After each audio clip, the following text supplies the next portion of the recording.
I just want to thank the library for having us. This is really special. And we've done a lot of these all over Lake County, and this is, in my opinion, this is how we solve this epidemic, is coming together as a community. And that's really what the Opioid Initiative is a collaborative effort. I remember about 4 years ago sitting in my office with Bruce and Chelsea and George, and we knew that this is such a huge issue for the entire county, but we also knew that none of us could solve it on our own, and we were all coming at it from different angles. And we pulled together this amazing team of people, a lot of whom are at the table. But as was said, there's 300 members in the Opioid Initiative. We had our meeting today. It was a low turnout because there were actually seats. It wasn't standing room only. And it's just been really cool to see this culture shift in Lake County and to see the shift in culture in law enforcement. The way we deal with these cases in my office, people see these people as just that, as people that struggle with a disease, and we need to help them and not put them in jail. So let's talk a little bit about accessing treatment and what that looks like and what treatment actually looks like. So what we hear from parents and from loved ones of those that need help, it's kind of overwhelming to think about the system and where do you turn for help, right? I mean, you get on the internet, which we all do, and my father-in-law, I love him, he's about 83 years old now. He says the Google, so you get on the Google and you search for something, right? And you search for help.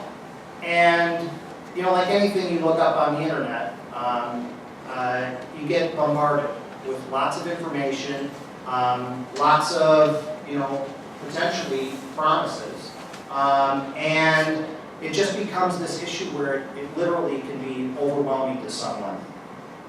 So, one of the things that can help you to hopefully, I guess, avoid some frustration is you have to look at the provider you might be researching and see if they accept your insurance, see if you are on Medicaid, if they accept Medicaid, because if not, what you'll do is you'll end up at that provider and ultimately could get turned away. And I see some heads shaking. When you need help and it's your loved one that is the one that really needs that help, and it quite literally could be life and death, that's the last thing that you want to have happen. So you certainly want to make sure that, so what kind of treatment is your loved one going to need? You know what, you probably won't know. For sure you won't. So that's part of the process. The more information you have going in, the better it's going to be for you. So certainly you got to choose your treatment provider that is appropriate for your financial position. And this is maybe one of the most, it seems like it's so logical, but you want to choose a place that's client-centered. So treatment has to be individualized. It really does. Every person, every instance is completely different. And there's some treatment providers and those that help others access services in the room, and they'll tell you every single incident, every single day, every single person, no two are alike. So certainly you want a place that's client-centered. So you'll end up going in for an evaluation. You're going to want to make sure that it is somewhere that is family-centered as well. You want to make sure that they look at that individual who needs help, their professional life, work, education. They're going to look at housing. If you don't have safe housing, really how effective is treatment going to be? So there's needs that have to be met.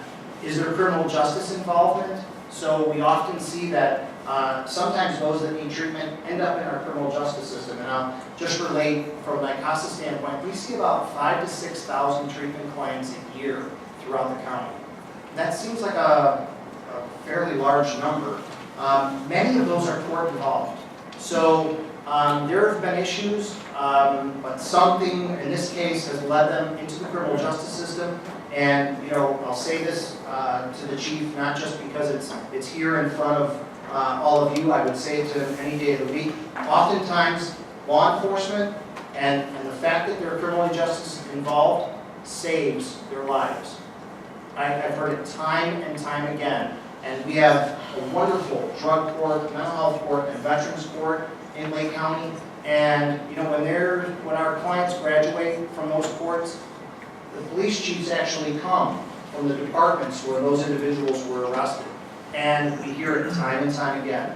They thank the police for saving their lives. So they got intercepted by the police in this case. And oftentimes that leads to help. And we have Chief Guenther here tonight who's going to tell you something about really how that's been taken to a much higher level in Lake County. And it's an extraordinary program.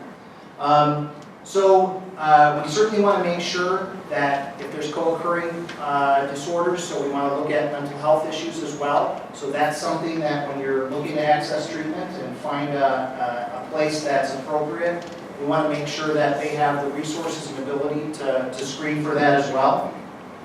And oftentimes, you know, families aren't sure of this, but you really need to see if you can ensure that releases can get signed as well for the family members to be included in what's happening to their loved one and to be able to have the conversation. And we do a lot of these panels, and sometimes we've had speakers, and you know, they'll tell you horrific stories, and there's unfortunately too many of them, where a loved one is in treatment and they get discharged from that treatment unsuccessfully, and they end up out back into the community. The family has no idea, doesn't know, and you can guess what happens, right? Nothing good. My name is Laura Fry. I'm the Director of Operations at Live for Lolly. I also run the Smart Recovery Groups, which are support groups for both those making changes and family and friends. But most importantly, I'm an impacted mother. My son has been in remission from heroin use disorder for almost 4 years, and he is what brought me into this business. And it might sound strange, but I'm kind of grateful for that. It's really been quite an honor to have a job where I'm able to make a difference. How many people can say that? Live for Lolly is a local, nonprofit organization that is deeply rooted in harm reduction. It might be a term that's foreign to you. What is harm reduction? Well, we do harm reduction every day in many, many ways. You get in the car, you put your seatbelt on, harm reduction. So what harm reduction means in the addiction world is that we focus on the health and dignity of individuals and communities and families. That is the focus. How has Live for Lolly done that? Well, we have been pivotal in getting naloxone in every police car and every police officer in this county, both county and individual village, which I'm pretty proud of. And I think they love it too. The first save in Lake County was here in Deerfield on Christmas in 2014. So we all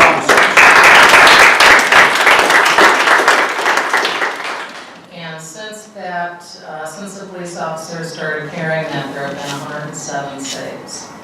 And I've talked to many of the police officers that have been involved with these saves, and they are ecstatic to be able to come upon an overdose situation and be able to do something about it. In Lake County, so far this year, we have had 37 opiate-related deaths. That's everything from prescription drugs to heroin. So what can we do, going back to harm reduction? One of the things we can do is not judge. This is a big reason why there is so many deaths, in my opinion. We need to be open and compassionate We need to know where we can send people if they need help. And like I said, we do run support groups at Live for Lolly. These are families that are dealing with someone who's very sick, and they need our compassion. The way out is a law enforcement assisted diversionary program. And what does diversionary mean? It means we divert them away from the criminal justice system, essentially. Because that's a whole other conversation for another day, but our criminal justice system is backlogged, our jails are full. We don't need to be sending people that really need help medically into the criminal justice system if we can divert them and get them the assistance that they need, right? That should be our intention. And so we divert them away from that. And that means if someone's willing to come to me and ask for help and they have a pocket full of heroin, we'll take it. We'll destroy it and we'll get you to the help that you need. Right then, right there. And so through the Lake County Opioid Initiative, we were able to set up an infrastructure where that's possible. We met with all the local hospitals. We got buy-in from all the emergency room directors. We met with the chief judge who agreed that us not essentially charging someone with a criminal felony was going to be okay. We got the support of Mike Nerheim, our state's attorney, who said the same. You can do that. I'll stand behind you. We went to probation. Because how terrible would that be for someone who's already on probation, say, for a drug charge, wants help, walks into the police department, and ends up ultimately violating their probation and gets sent back to where they go. So we spoke to probation. They said, if this is part of the program and this is what they're there for, we get it. We'll stand behind you. We spoke to the Bar Association, because one of the important things for us was to make sure that defense attorneys knew about this program. And when defense attorneys came in, or when their clients called them and said, hey, I'm thinking about getting help, have you heard about this program? We wanted them to say, yeah, it's the real deal. Go get help. So now we've got this infrastructure, and now we've started to advertise that you can come into a participating police department any time of day, and you can get help. And we're able to get you from the time that you walk in to sitting in front of an admissions counselor at Gateway in 90 minutes. And for those of you that know about addiction and treatment, that's really unheard of when there's such a competition for these much desired beds and for people to get to those centers. So it started out with 7 law enforcement entities: Lake Forest, Gurney, Grays Lake, Round Lake Beach, Round Lake Park, Mundelein, and Libertyville. And those 7 entities started as entry points for this program, where you can come in, you can meet with an officer, and we get you to that help right away.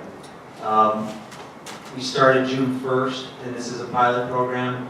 We started June 1st, and as of today, we had 27 people actually utilize that program and come through. So in just about 3 months, we're averaging about 9 a month, which is really much better than we anticipated that we would be able to, that we would see. And so that is what I see the future of law enforcement being, is trying to figure out a solution to a problem that is crippling our communities in drug addiction. And this program, although we talk largely about heroin and opiate addiction, it's not exclusive to that. It includes anybody. We've had people that have been dependent on alcohol that have walked in and we've gotten them assistance.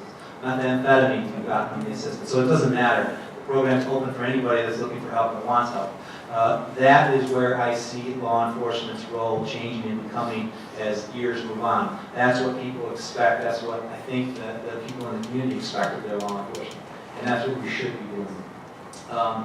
If you're looking for information on that particular program, you can go to www.thewayoutlc.org, and you can get information on the program. I'm sure we probably have some things to hand out here later that we'll have some information on also. That program is set to open up and to expand to phase 2, which Deerfield already has to be involved in on phase 2, along with a number of other departments. There's 15 law enforcement departments in Lake County waiting on that list to become part of this program, which should tell you something. The law enforcement community that you have here in Lake County is exceptionally innovative and progressive in the way that we approach issues, because we don't want to be on the 5 partners, because we want to figure out our own destiny and not have that dictated to us by governments, by legislation, etc. And so if there's something, you know, that we can do, you need to reach out to us because we're here to help. Really, truly, we are. So basically, addiction is a chronic relapsing brain disease. Chronic because it is not curable, okay? It's not like some of the other things we see, like sore throats from strep throat, we give an antibiotic and people are better. This problem is not curable, it's lifelong. It's relapsing because we're not surprised when people go back and use after they've had a period of time of not using. That also happens with asthma and high blood pressure. When people stop taking their medicine, or diabetics eat without discretion on foods, their sugars go up, there's no difference. It's a brain disease because it really does affect the brain. I'm going to show you some nice color pictures in a minute that show you that we can see these changes on PET scans. Just like you can see a fracture of your arm, you can see changes in the brain in more than 90% of people addicted to heroin or narcotic pain pills. That can be seen by a neuroradiologist in another room who never met the patient. Just like the radiologist who read your hip fracture in the ER and never met you.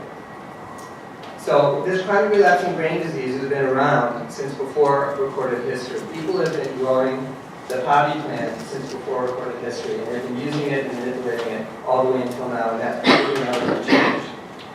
So what is addiction? Well, we define it by behavior. We don't define addiction by the drug. If my grandma's on morphine and she's on 500 milligrams 3 times a day, that's not an addiction if it's controlling her chronic pain. If she's functioning better and able to interact with grandchildren, that's a good thing, right? Addiction is behavior. It's the persistent use or attempt to obtain the drug of choice despite negative consequences. That is addiction. It's how someone is behaving. People with addiction will miss school and work. They'll end up having troubles with personal relationships, lose friends, get divorced. They'll have major financial problems. That's what drives them into me, to my office. They're in crisis. Okay? People coming in crisis because the world falls apart, because they had to continue to use. So the bottom line here is the biology is simple. The opioid hits the mu receptor.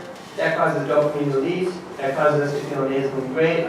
But then it degrades, and then we got to do it again and again. We get tolerance, we use more and more, change our behaviors, ruin our life. And suddenly we're in this phase where we don't, and we can't stop because we think we'll die.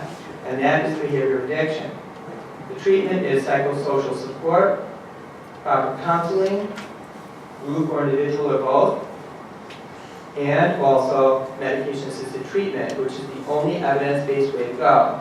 If you know someone is doing well with alcohol addiction for AA, you say, wow, you know what, you should do this yourself. Just go to AA, go to some counseling and do this yourself. 12% of people worldwide who've gone into AA and remain off alcohol for the most part for the rest of their lives. They remain in recovery, and I'll tell you it's 1 day at a time. That's 12% worldwide. The number of people who could do that for opioids without medication-assisted treatment is far less than 1%. Okay? If you're not on medication-assisted treatment and you go to an abstinence-only program, you're more likely to die in 1 month, in 1 year, and in 5 years. You're less likely to try to achieve your goals, and you have other things you're thinking about. Your life will not blossom. That's why Hazelden, which has been around since the 1940s, and has been the premier, now it's Hazelden by Ford, been the premier drug addiction treatment program in the nation. It was always abstinence-based, and they did a great job.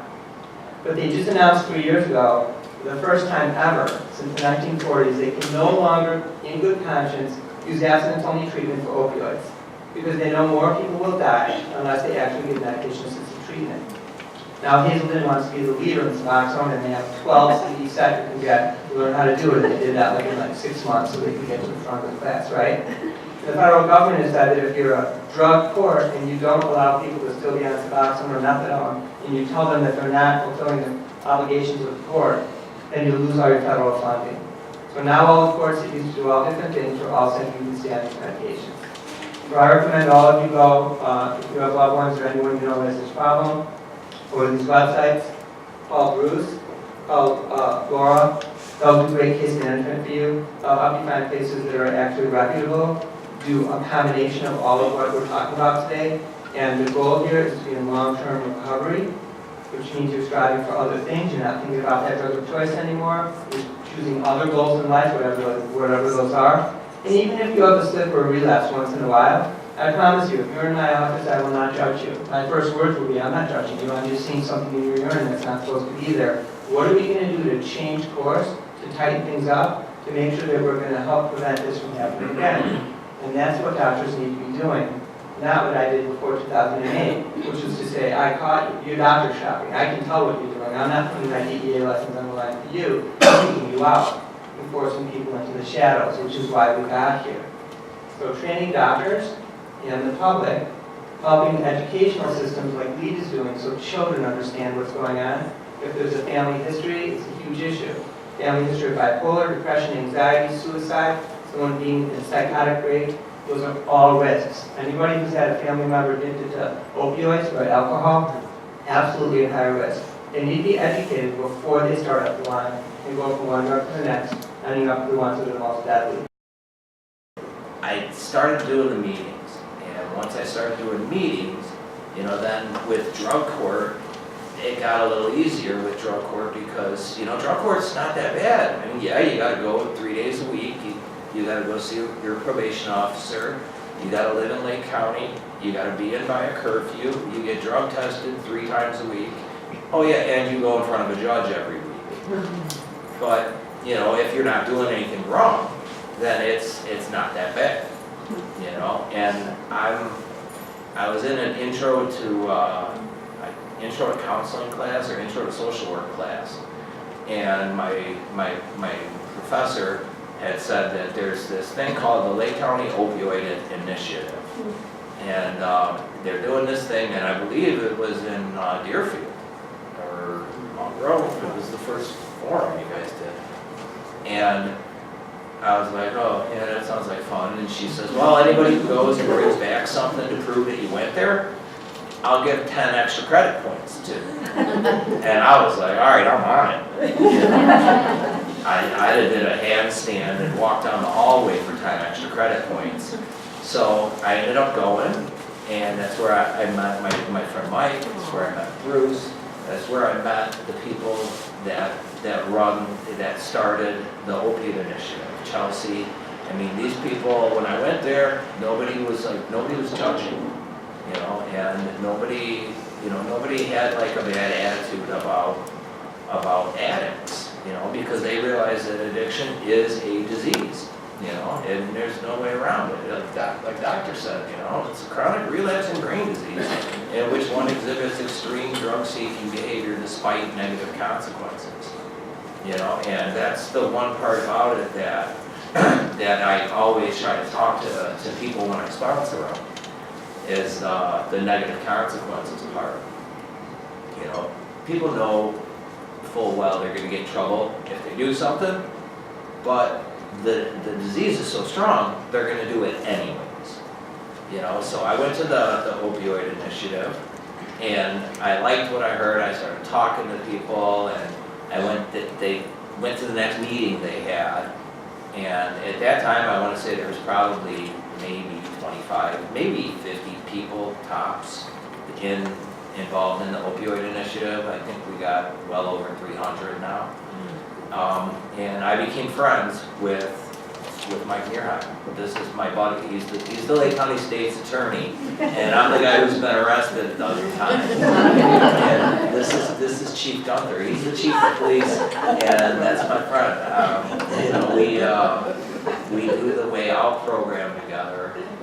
That's Bruce. I know these people. I have the state's attorney on speed dial for crying out loud. And I have Bruce, and I know all these people, and that's because I was able to take advantage of Lake County Drug Court, and I was able to take advantage of recovery from addiction. And we all know there's no cure for it, but there is definitely recovery.